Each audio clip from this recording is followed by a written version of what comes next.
Ya, selamat bertemu pada pertemuan 10 eh, terkait dengan topik segmented reporting atau sistem laporan tersegmen atau laporan segmen. Di dalam hal ini, segmen itu apa? Segmen adalah setiap bagian dari suatu perusahaan di mana mengakibatkan manajer mencari data-data biaya-biaya di bagian yang bersangkutan. Ya. Jadi kalau misalnya ya, saya berikan contoh, misalnya grup Samsung, dia punya divisi kimia, chemistry, dia punya divisi otomotif, dia punya divisi elektronik. Jadi kalau yang divisi kimia membuat produk obat-obatan kimia, bahan untuk obat-obatan kimia. Terus untuk yang divisi otomotif, dia menghasilkan mobil-mobil maupun truk ya. Terus yang ketiga di divisi elektronik menghasilkan produk-produk elektronik, televisi dan lain sebagainya. Jadi itu maka nanti kewajiban bagi tiap divisi itu ya. Nanti divisi tadi bisa disebut juga dengan bagian atau segmen otomotif, segmen elektronik, dan segmen kimia. Nah, itu adalah contoh bagian. Bisa juga segmen ini berupa wilayah. Nanti misalnya HP, ya, HP Samsung, merek Samsung, dia punya divisi wilayah penjualan, misalnya di Eropa, wilayah Eropa, ya segmen Eropa, wilayah Asia, segmen Asia, dan wilayah Amerika. Jadi atau segmen Amerika itu yang dimaksud segmennya.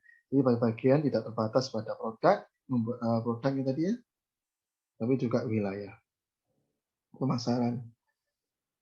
Jadi saya ulang lagi, segmen adalah setiap bagian dari suatu perusahaan di mana mengakibatkan manajemen mencari data-data biaya-biaya di bagian yang bersangkutan.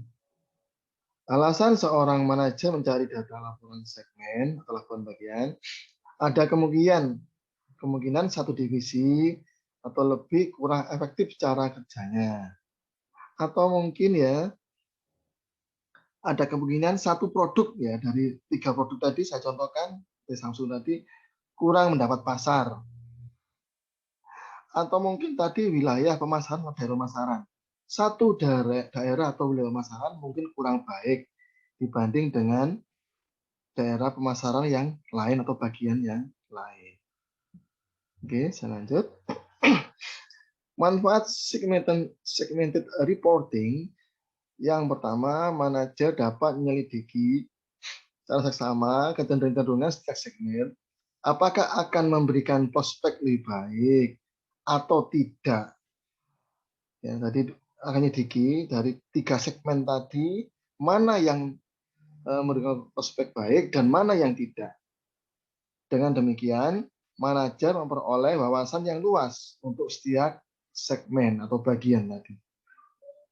Nah, laporan segmented reporting ini hanya untuk kepentingan keperluan intern perusahaan. Jadi tidak digunakan oleh di luar perusahaan. Jadi biasanya digunakan oleh kepentingan internal perusahaan.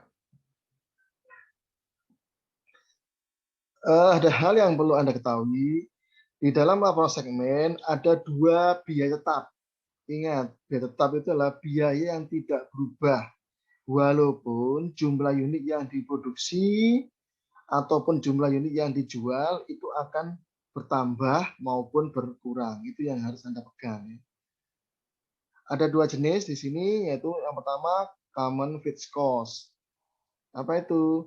Adalah biaya yang tidak dapat dikaitkan langsung atau diproduksi langsung pada segmen tertentu.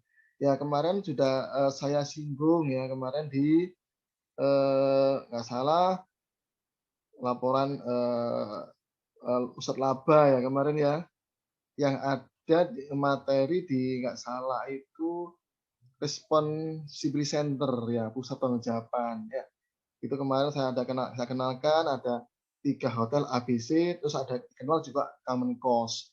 Jadi mungkin di buku lain ngomongnya common fixed cost itu bisa disebut juga common cost atau tetap biaya umum ya.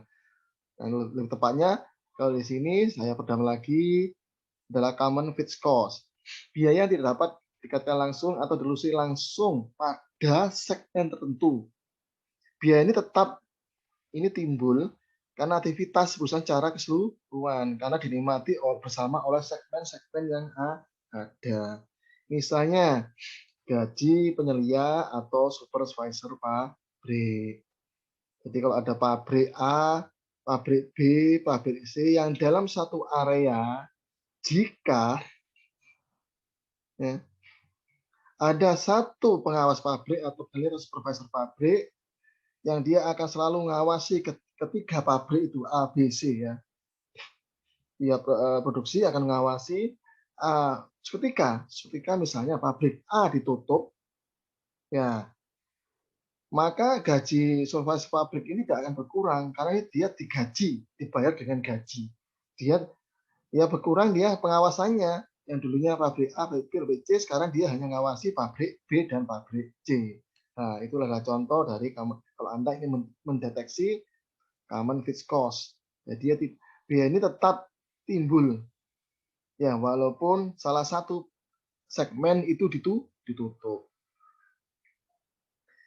Yang kedua, direct fixed cost atau DFC ya. Kalau yang tadi common fixed cost atau DFC. Direct fixed cost biaya yang dapat dikaitkan atau ditelusuri langsung pada segmen tertentu. Misalnya penyusunan peralatan pada segmen A ya. Ya, karena di sini untuk produk A misalnya seperti itu ya. Jadi kalau ditutup ya maka biaya itu tetap ikut hilang. Itu adalah direct fixed cost. Nah, ini dijelas lagi. Jadi petunjuk praktis apakah biaya tetap itu masuk direct fixed cost ataukah common fixed cost, yaitu apabila segmen itu ditutup atau dihapus dan dampaknya kemudian biaya tetap itu hilang, maka biaya tetap itu masuk ke dalam direct fixed cost, biaya tetap langsung ya. Direct fixed cost itu biaya tetap langsung ya. Segmen margin adalah margin yang tersedia untuk menutupi direct cost-nya yang terdiri dari variabel dan direct cost. Oke, ini ada kasus ya, kita lihat di sini kasus PTA mengalami kerugian selama setahun terakhir sebagaimana ditunjukkan pada laporan rugi laba berikut ini. Ini laporan labanya ya. Ini adalah bentuk laporan rugi laba variabel costing ya. Ini adalah bentuk laporan rugi laba variabel costing. Jadi yang hanya menghitung yang biaya bersifat variabel aja yang mengurangi penjualan ya. Jadi di sini penjualan 500 juta. Biaya variabelnya 2.800.2.500.000 ya sebagai pengurang. Pengurangan penjualan ke biaya variabel menghasilkan kontribusi margin yaitu hasilnya 217.500.000 dikurangi biaya tetap 225 juta. Lah ini rugi. Ya, rugi sebesar 7.500.000. Lah ini jadi masalah ini. Ya, kenapa kok rugi ya? Biaya tetap mana yang menyebabkan kerugiannya? Nah, di sini. Maka dibuatlah Departemen Akuntansi membuat unsur data biaya sebagai berikut. Ingat ini dalam jutaan rupiah. Jadi produk A, ya segmen produk A, segmen produk B, segmen produk C. Penjualannya 150 juta, 100 juta, 250 juta. Dari mana ini? Ya tentu dari ini. Ya ini 500 juta itu dari produk A, produk B, dan produk C. Terus kontribusi margin tetapkan 30%. Ya, 30%. Ya. Nah, nanti ini 30% dari dikalikan dengan penjualan. Ini juga yang B 60% dikalikan dengan penjualan produk B atau 100 juta. Produk C 45% kali 250 juta ya. Terus biaya tetap yang dapat dihindarkan ya. Ya. Atau dikenal dengan avoidable cost. A V O I D A B L E C O S T, avoidable cost. Nah, ini juga dikenal sebagai apa ini? Direct fixed cost, biaya yang bisa dihindarkan, ya, biaya tetap yang langsung yang bisa nanti bisa dihilang. Nanti di buku lain namanya avoidable cost, tadi di kita adalah direct fixed cost. Nah, ini adalah 60 juta. Ya, DFC-nya untuk produk A, untuk produk B 35 juta, produk C 90 juta. Agar permasalahannya jelas, direktur meminta agar laporan rugi laba di segmen menurut lini produk. Nah, ini lini produk A, produk B, dan produk C. Diminta susunlah laporan rugi laba berdasarkan lini produk. Nah, dia bertanya, permasalahan apa yang terjadi ya? Nah, ini menjadi kita. Mari kita lihat.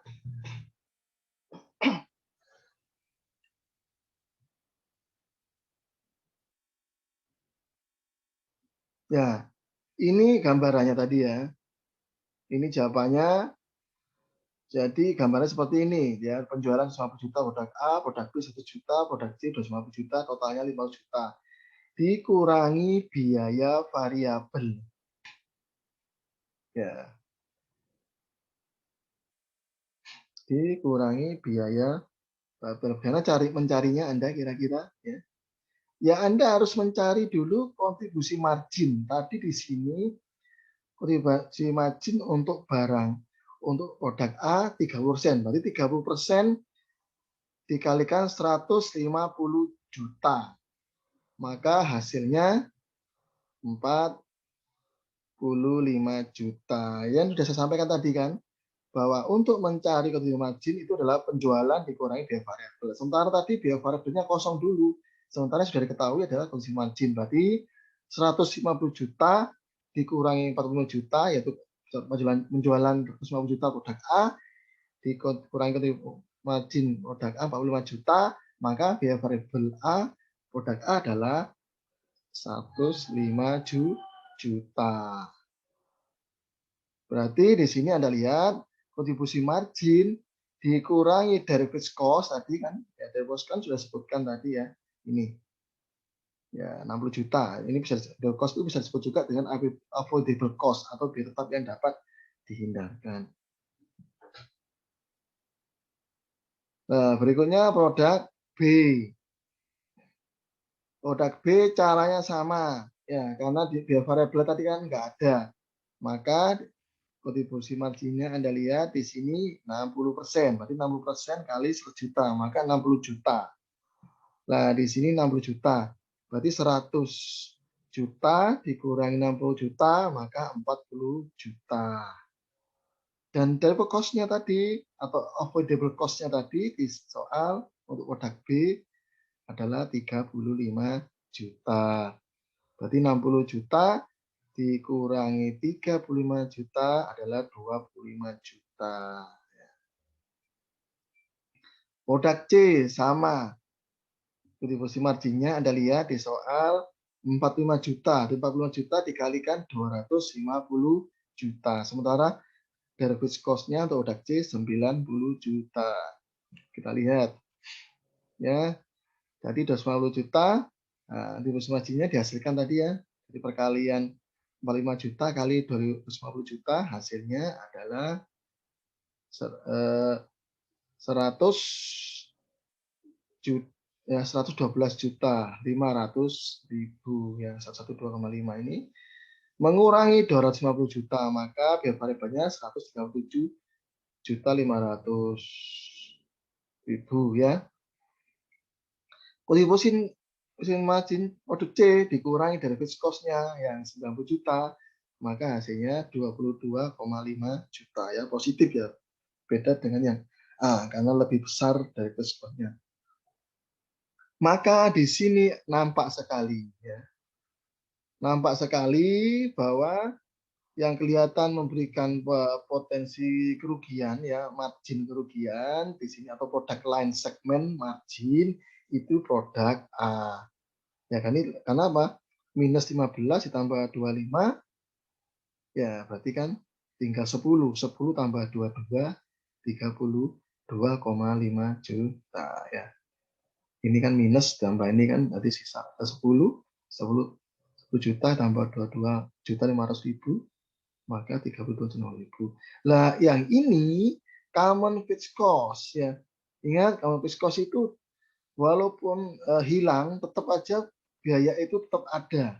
Ya, tetap dinikmati oleh seluruh produk ya. Kita lihat lagi common fixed cost definisinya. Biaya yang tidak dapat dikatakan langsung atau diluluskan langsung bersama tentu.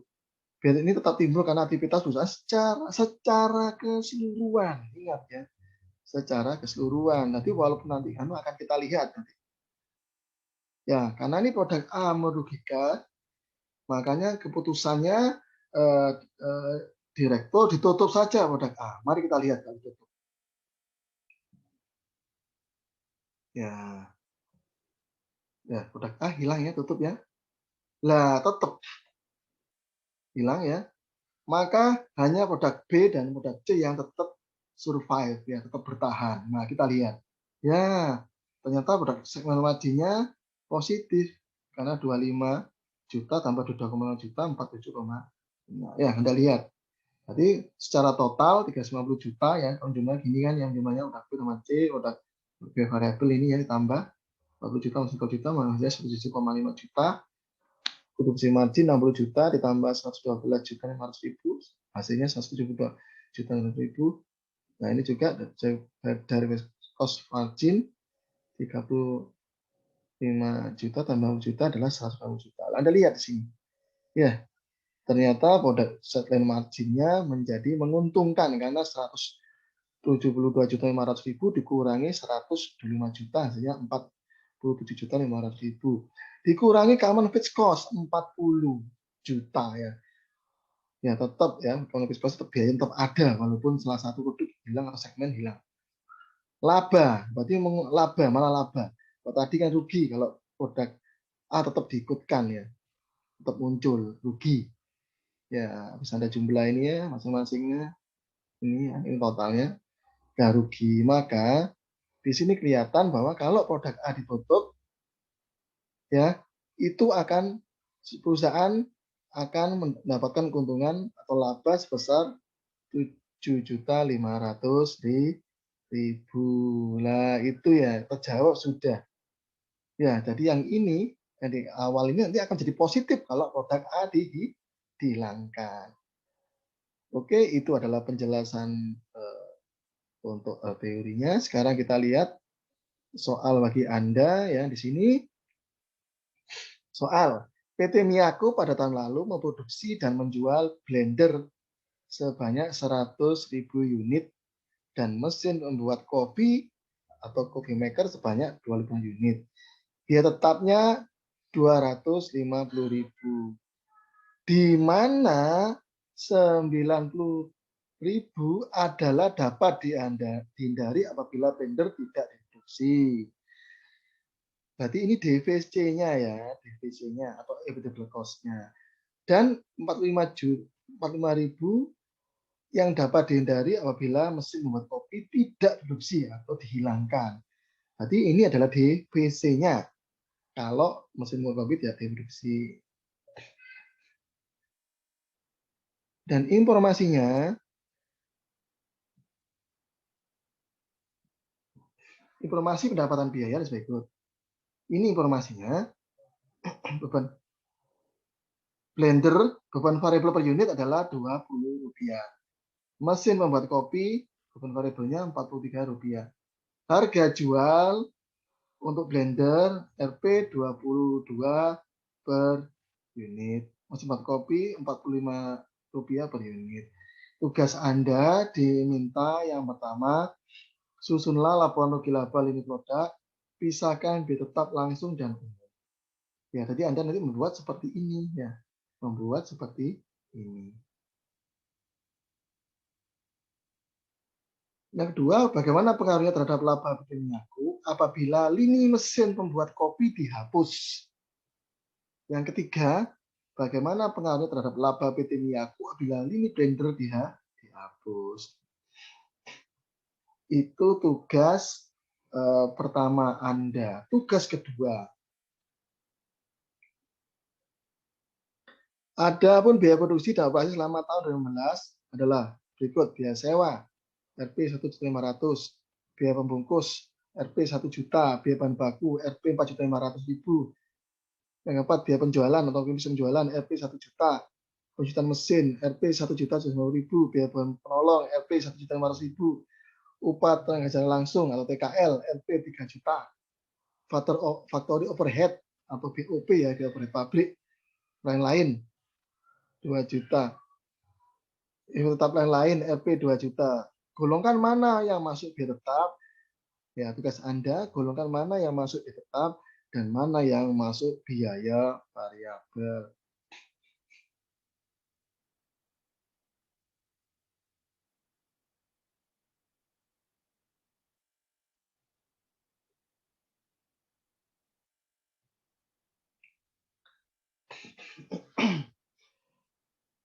Yang perlu Anda ingat ya, ini adalah bentuk laporan rugi laba variabel costing. Jadi penjualan oleh biaya variabel sama dengan margin kontribusi dikurangi tetap akan menghasilkan laba operasi. Itu yang perlu.